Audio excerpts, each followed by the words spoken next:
నమస్తే, welcome back to Siri cooking and లాస్కి స్వాగతం అండి. నేను మీ ప్రతిభ. ఇవాళ వీడియోలో వడియాలను ఫస్ట్ టైం పెట్టేవారు కానీ అపార్ట్మెంట్లో ఉండేవారు ఎండ తలగని ప్లేస్లో కూడా ఈ వడియాలను మనము ఇంట్లోనే పెట్టుకోవచ్చు. ఈ రవ్వ వడియాలను పెట్టడానికి ఎక్కువ ప్రాసెస్ లేదండి. 10 నిమిషాలలో ఎవరైనా ఈజీగా పెట్టే విధంగా ఉంటుంది. ఇక్కడ సగ్గు బియ్యాన్ని ఒక హాఫ్ టీ గ్లాస్ వరకు మాత్రమే తీసుకుంటున్నానండి. వీటిని ఒక 1 అవర్ కానీ 2 అవర్ పాటు నానబెట్టుకోవాలి. రవ్వ వడియాలలో చాలామంది సగ్గు బియ్యాన్ని వేయరు, కానీ ఇలా వేసామనుకోండి వడియాలను మనము 2 ఇయర్స్ కూడా స్టోర్ చేసుకున్నా కానీ తెల్లగా కలర్ చేంజ్ కాకుండా ఉంటాయి. చూడండి, ఇలా ఒక 2 అవర్స్ పాటు నేను నానబెట్టాను. ఇలా మెత్తగా స్మాష్ అవుతాయి. ఉప్మా రవ్వను నేను 1 గ్లాస్ వరకు మాత్రమే తీసుకున్నాను, కానీ వడియాలు మాత్రం నాకు 100కు పైగా వచ్చాయి. మీరు ఏ గ్లాస్తో అయినా తీసుకోవచ్చు. ఉప్మా రవ్వను డైరెక్ట్గా హాట్ వాటర్లో కలిపేస్తారు, కానీ ముందుగా ఇలా ఒక మిక్సీ జార్లో రవ్వను మనం నానబెట్టుకున్న ఈ సగ్గు బియ్యాన్ని వేసి మెత్తని పొడిలాగా మిక్సీ పట్టుకోండి. స్టవ్ ఆన్ చేసేసి మందపాటి గిన్నెను పెట్టుకోవాలండి. నేను ఏ గ్లాస్తో అయితే రవ్వను తీసుకున్నానో ఆ గ్లాస్తో 9 గ్లాసుల వాటర్ని కొలుచుకొని వేసుకోవాలి. 1 గ్లాస్ రవ్వకు కరెక్ట్గా సరిపోతుందండి ఈ మెజర్మెంట్. మీరు కూడా రవ్వను తీసుకున్నప్పుడు వాటర్ని కరెక్ట్గా వేసామనుకోండి వడియాలు అనేవి పర్ఫెక్ట్గా వస్తాయి. ఇలా వాటర్ అనేది బాగా మరిగేటప్పుడు 3 టీ స్పూన్స్ వరకు నేను నువ్వులను వేసుకున్నాక రుచికి సరిపడినంత సాల్ట్ను వేసుకోవాలి. ఇలా వాటర్ బాగా మరుగుతున్నప్పుడే మనం మిక్సీ పట్టుకున్న రవ్వ ఉంది కదండి, దాన్ని కలిపేసేయండి. రవ్వ అనేది త్వరగా ఉండలు కడుతుంది కదా, ఒక చేత్తో స్పూన్ని తీసుకొని కలిపేసేయండి.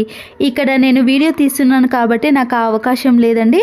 ఇలా కొద్దిగా వేసుకుంటూ అయినా మనము స్పూన్తో కలిపేసామనుకోండి ఎక్కడ ఉండలు కట్టకుండా ఉంటుంది. రవ్వ వేసేటప్పుడు మాత్రం హై ఫ్లేమ్లో కాకుండా లో ఫ్లేమ్లో పెట్టి వేయండి. ఇక్కడ రవ్వను నేను ఒక 20 మినిట్స్ పాటు మీడియం ఫ్లేమ్లో పెట్టి ఉడికించుకోవాలండి. మనము సరిగా ఉడికించుకోకపోతే వడియాలు పెట్టేటప్పుడు మధ్యలో క్రాక్స్ వస్తాయి. ఇలా ఎంత బాగా ఉడికించుకుంటే వడియాలు అనేవి అంత పర్ఫెక్ట్గా ఉంటాయి. పూర్తిగా చల్లారక ముందే కొంచెం గోరువెచ్చగా ఉన్నప్పుడు ఏదైనా కాటన్ క్లాత్ పైన కానీ ఇలాంటి ప్లాస్టిక్ కవర్ పైన ఈ వడియాలను పెట్టేసుకోవాలి. ఇలా స్పూన్తో మనం వేసామనుకోండి వాటంతలావే ఇలా స్ప్రెడ్ అయిపోతుంది. మీకు రౌండ్ షేప్లో రావాలంటే బ్యాంగిల్స్ని పెట్టుకొని కూడా వేసుకోవచ్చు. నేను ఎండలో కాకుండా మాది అపార్ట్మెంట్ అండి, నేను ఇంట్లోనే ఇలా ఫ్యాన్ కింద ఈ వడియాలను పెట్టేసుకున్నాను. చూసారు కదండి, 1 గ్లాస్ రవ్వతో మనకి 100కు పైగా వడియాలు అనేవి వస్తాయి. ఈ రవ్వ వడియాలను పెట్టడానికి ఎక్కువ టైం కూడా అవసరం లేదండి. తక్కువ టైంలోనే ఎన్నైనా ఈ వడియాలను పెట్టేసుకోవచ్చు. ఇలా ఫ్యాన్ కింద పెట్టేసామనుకోండి త్వరగా ఆరిపోతాయి. ఈ రవ్వ వడియాలను ఎండలో కాకుండా ఇంట్లోనే ఆరబెట్టుకున్నాం కాబట్టి నెక్స్ట్ డే మనం వీటిని ఇలా రివర్స్లో తీసి ఆరబెట్టుకోండి.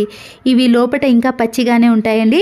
తర్వాత వీటన్నిటిని కొద్దిగా ఆరబెట్టుకున్నాక చాటలో వేసుకొని నేను ఎండలో ఆరబెట్టుకున్నాను. అప్పుడు ఇలా పూర్తిగా ఆరిపోతాయి. మనము 2 సంవత్సరాల వరకు కూడా ఈజీగా స్టోర్ చేసుకోవచ్చు. చూసారు కదండి, రవ్వ వడియాలను పెట్టుకోవడం చాలా ఈజీ కదా. ఏ వడియాలైనా సరేనండి, ముందుగా వేయించుకోవాలంటే ఆయిల్ అనేది చాలా వేడెక్కాలండి. అప్పుడే వడియాలు అనేవి చాలా బాగా వేగుతాయి. ఈ వడియాలు అనేవి డబుల్ సైజులో అవుతాయండి. ఇందులో సగ్గుబియ్యం వేసాం కాబట్టి ఈ వడియాలు అనేవి తెల్లగా, టేస్ట్ కూడా చాలా బాగుంటుందండి. చూసారు కదండి, రవ్వ వడియాలు అనేవి ఇలా టేస్టీగా రావాలంటే ఈ చిన్న టిప్ని ఫాలో అవ్వండి. ఈ రవ్వ వడియాల్లో పెట్టేటప్పుడు ఏది వేయాల్సిన అవసరం లేదండి. ఒక నువ్వులు వేసామనుకోండి, చూసారు కదండి ఇలా డబుల్ సైజులో రవ్వ వడియాలు అనేవి వస్తాయి. టేస్ట్ కూడా చాలా బాగుంటుందండి. మీరు కూడా అపార్ట్మెంట్లో ఉండేవారు కూడా ఎండలో పెట్టలేని వారు ఇలా ఇంట్లోనే ఈ రవ్వ వడియాలను ప్రిపేర్ చేసుకోవచ్చు. ఈ రవ్వ వడియాలను 2 డేస్ ఎండలో పెట్టేసామనుకోండి పూర్తిగా ఆరిపోతాయి. ఇలా క్రిస్పీగా చాలా టేస్టీగా ఉంటాయి.